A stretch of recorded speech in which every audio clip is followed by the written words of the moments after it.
Traficantes da Liberdade na área. Começando então mais um podcast.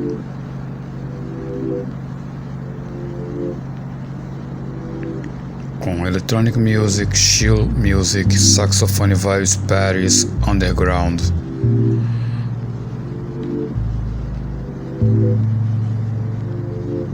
Com gaff.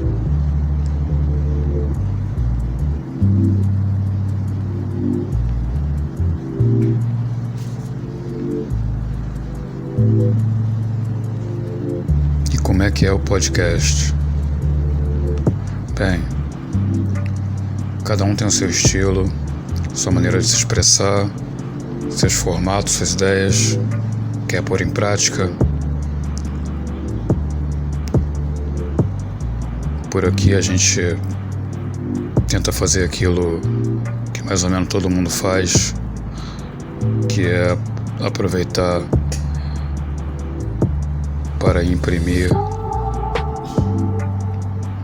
algum toque personalizado, pessoal, autoral, rubricado em torno dos temas que são comuns e acessíveis a todos nós, ou pelo menos aqueles que se interessam pelos assuntos que nós abordamos. Então nessa não dá para fazer algo do tipo por gosto ou por comédia, né? Por brincadeira, algo do tipo eu fazer aqui um podcast parecido com Chico Buarque. Se fosse Chico Buarque falando ou noticiando, né? Um exemplo aqui de uma personalidade mais ou menos conhecida por todas as gerações, né? Estaria aqui meio que tropeçando nas sílabas de letras como apesar de, você há de ser outro dia, né? Então vamos aqui na nossa. A gente está aqui com um assunto, dentre tantos assuntos que a gente tem acumulado por conta de várias outras atividades e afazeres que não tem a ver necessariamente com a produtora e com o traficante da liberdade, e que acabam se acumulando, e a gente chega uma hora aqui para não deixar o papo e a bochecha inchar, a gente tem que mesmo pôr para fora, compartilhar, comentar, deixar o assunto disponível sob a nossa ótica opinião. Por aí vamos.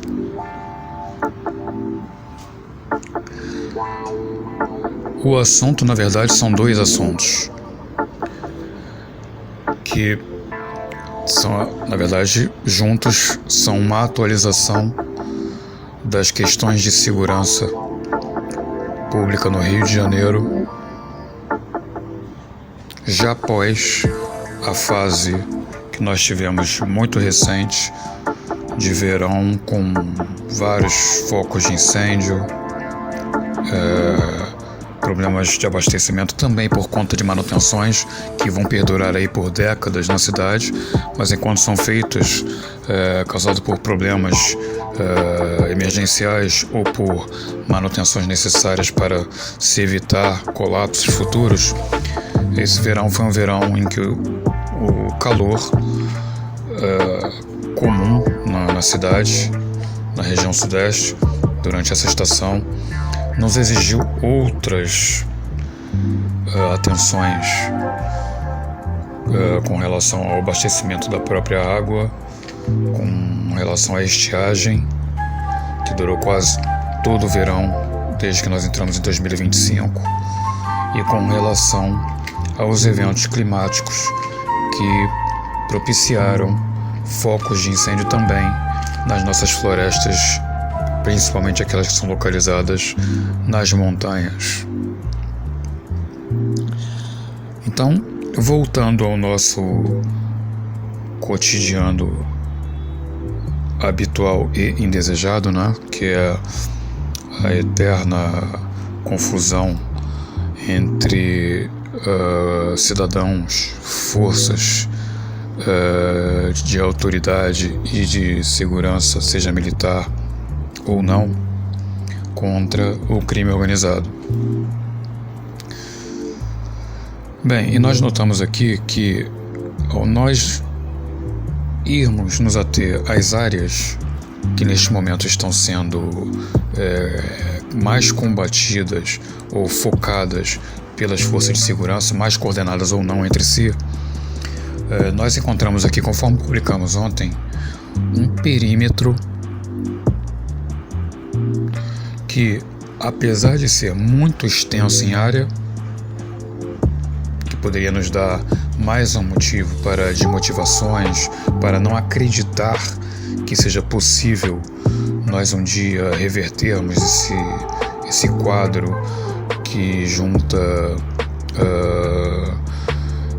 pobreza, vulnerabilidade e crime. Ao mesmo tempo, ele nos acaba por comunicar que as próprias forças de segurança neste momento têm uma visão da situação já bastante fora do que nós estamos já cansados de constatar e de conviver. Normalmente é o seguinte: quando há uma operação da polícia, pelo menos aqui no Rio de Janeiro, em áreas mais vulneráveis e dominadas por tráfico de drogas ou por milícias, ou até pelas duas vertentes criminosas mais atuantes no Rio de Janeiro,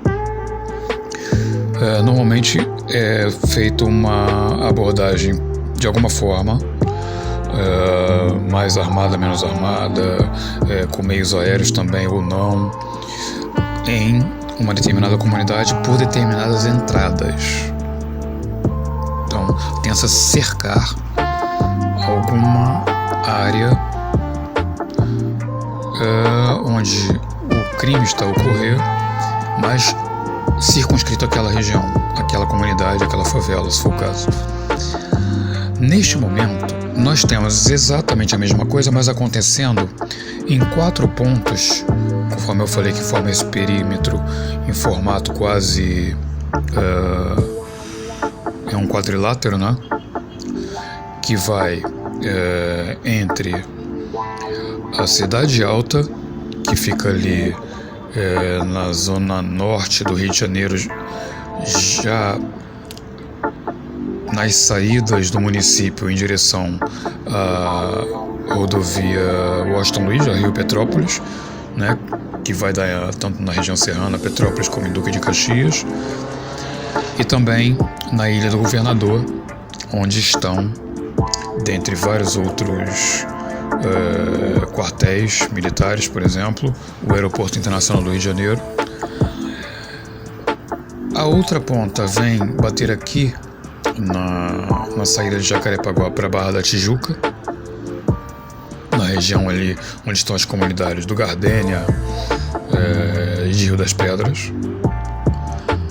A terceira ponta desse perímetro foi deflagrado nessa semana, foram deflagrados nessa semana os outros 2 perímetros, que foi um na Vila Aliança, que é uma comunidade em Bangu, já muito próxima do complexo penitenciário de segurança máxima, e o 4º e último ponto, fechando essa área, é em Belfor Roxo, interior já quase da Baixada Fluminense. Dali para frente nós já estamos falando quase de sair pelo interior para fora do que é considerado tudo que tem a ver com o município do Rio de Janeiro. E quando nós fomos simplesmente espelhar isso no mapa, nós notamos que este perímetro ele corresponde geograficamente, geometricamente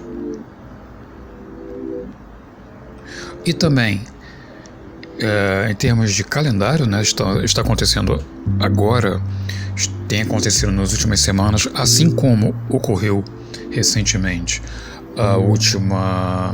os últimos eventos astronômicos e astrofísicos que nós também acompanhamos, que são objetos dos nossos estudos, que foram as ondas gravitacionais proporcionadas pelo pré-eclipse e o eclipse lunar em si, que ocorreu agora no início de março,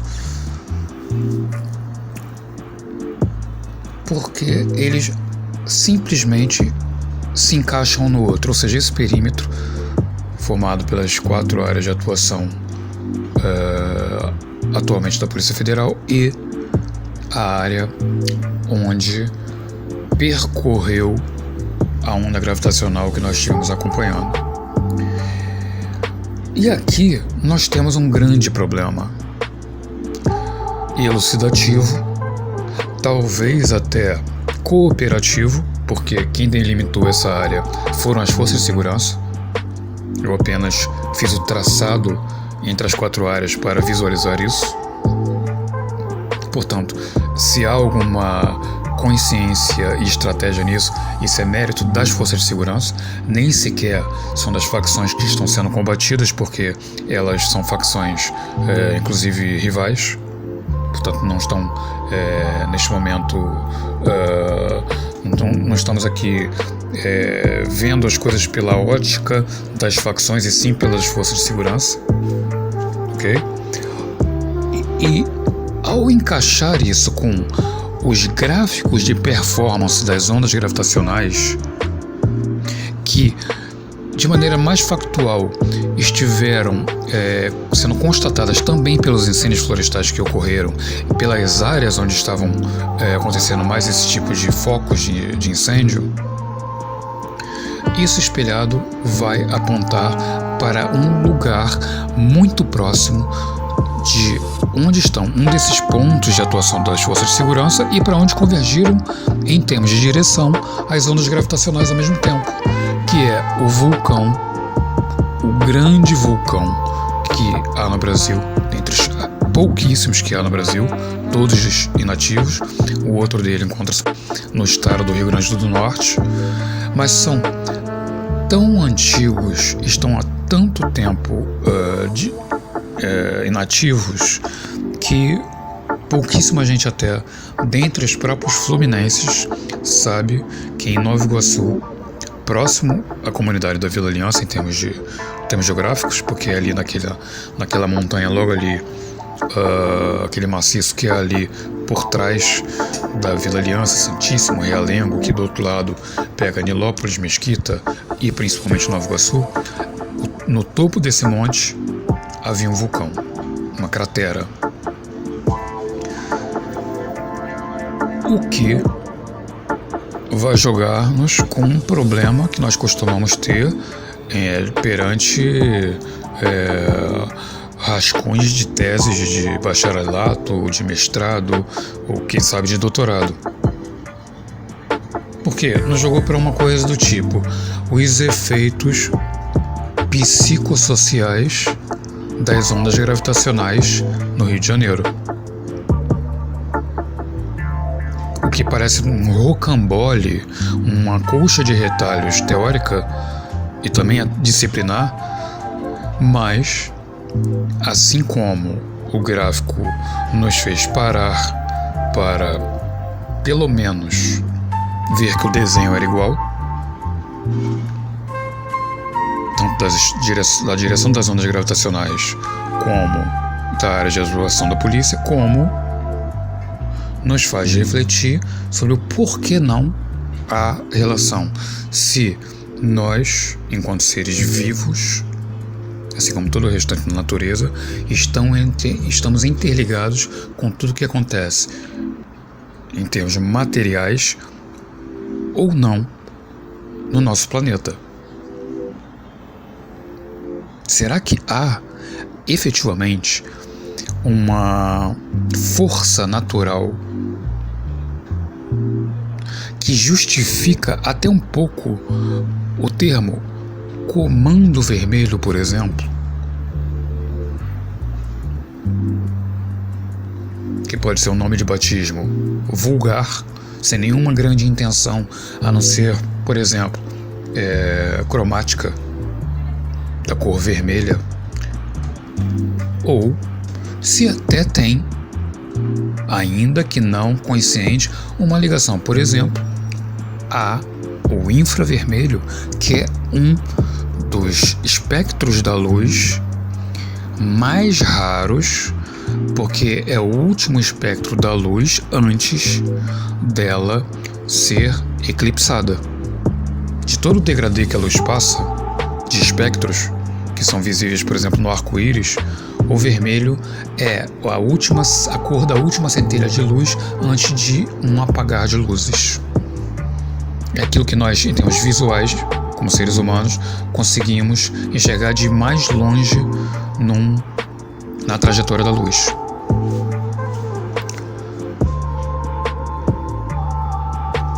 E aqui nós vamos agregar um dado que nós também obtivemos por outros motivos, por outras pautas, recentemente, um dado oficial da Prefeitura do Rio de Janeiro, que nós obtivemos porque é um relatório público do serviço 1746, que é o serviço que nós, cariocas, temos para entrar em contato com a Prefeitura, para fazer solicitações, reclamações, contatos,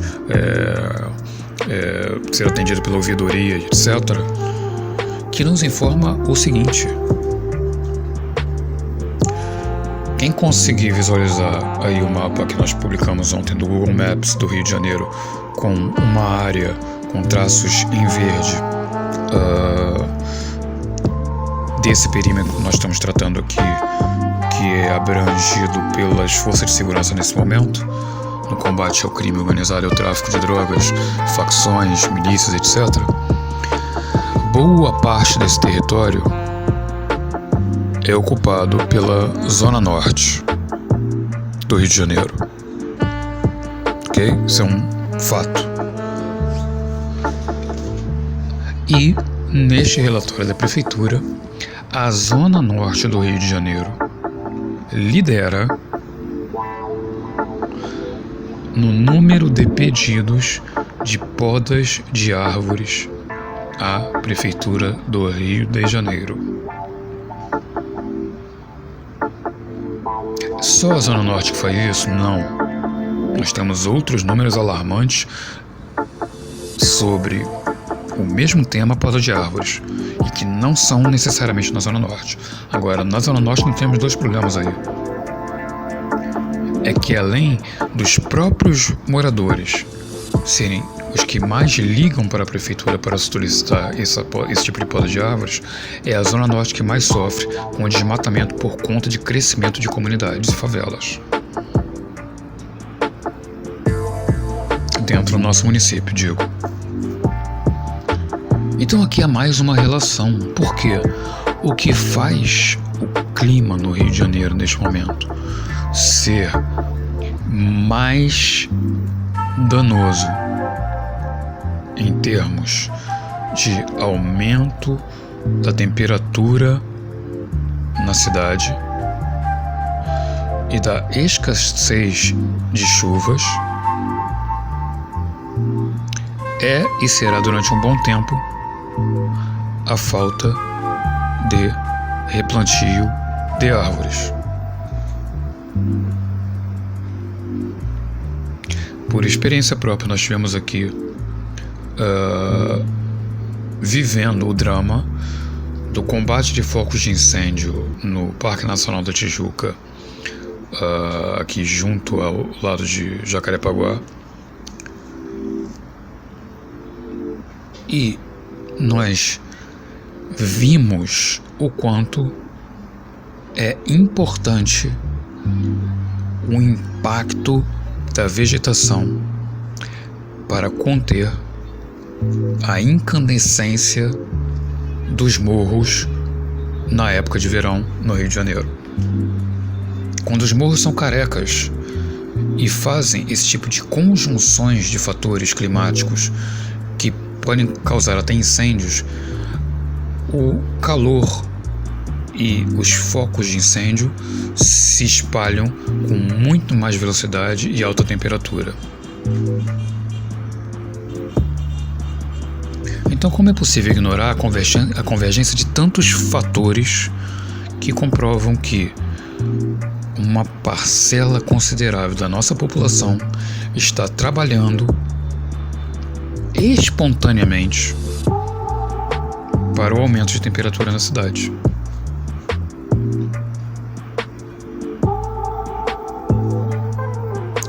E o agravante disso é o seguinte: se nós não fizermos essa cobertura florestal, no caso de reflorestamento de partes estratégicas e consideráveis da Zona Norte, da Zona Sul e da Zona Oeste principalmente, nós estaremos sim colaborando para que o nosso vulcão adormecido volte a entrar em atividade.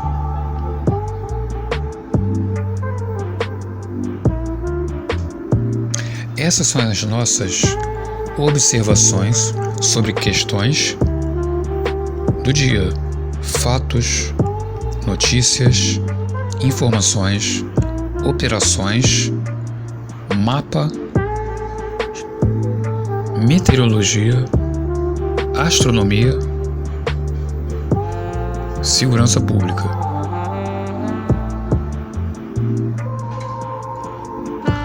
No Rio de Janeiro, estão sendo solicitados por mês, por cidadãos, a poda de 26 mil árvores, em média. «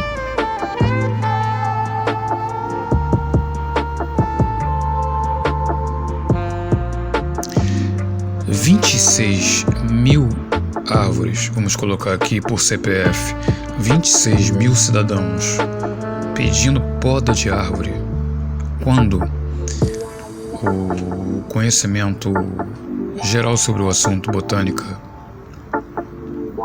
urbanismo, as questões de gestões de parques, florestas, de biodiversidade, de proteção ambiental, nos dizem que podas de árvore só se faz quando elas estão interferindo perigosamente em fiações elétricas ou quando elas estão doentes e causam perigo aos transeuntes de desabamento, de queda.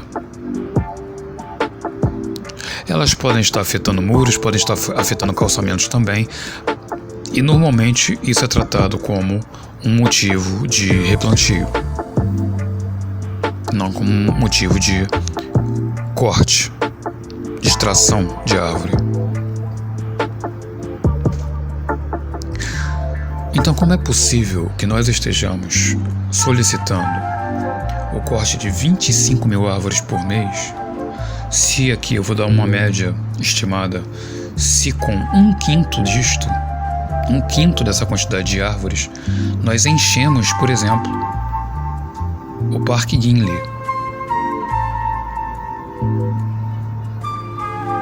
o Campo de Santana, no centro da cidade.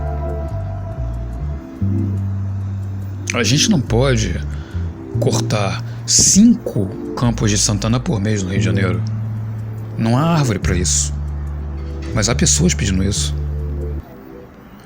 E é isto que nos leva, como um profissional oriundo da área de humanas, a considerar que isto tem sim um fator psicossocial que nós vimos lendo através do comportamento daquilo que se chama de procedimentos das comunidades, de facções, ao adentrar por áreas para dominar, áreas, no caso, não habitadas, topo de morros ou até planícies, mas que não sejam habitadas. Não estou falando de tomada de áreas dominadas por outra facção, estou falando mesmo de quando grupos fazem a picada para encontrar lugares para começar a fazer ali algum tipo de comunidade.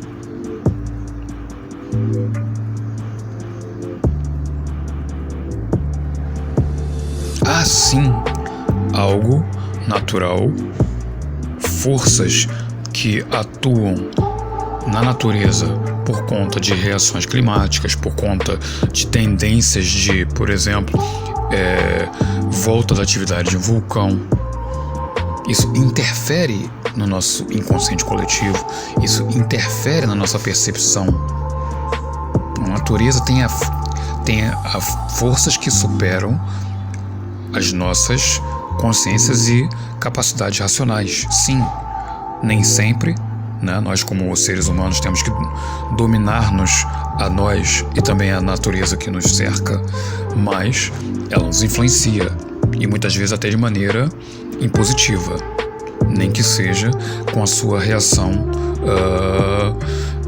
com forças que nós não temos como controlar, mas ela também influencia-nos a nós diretamente.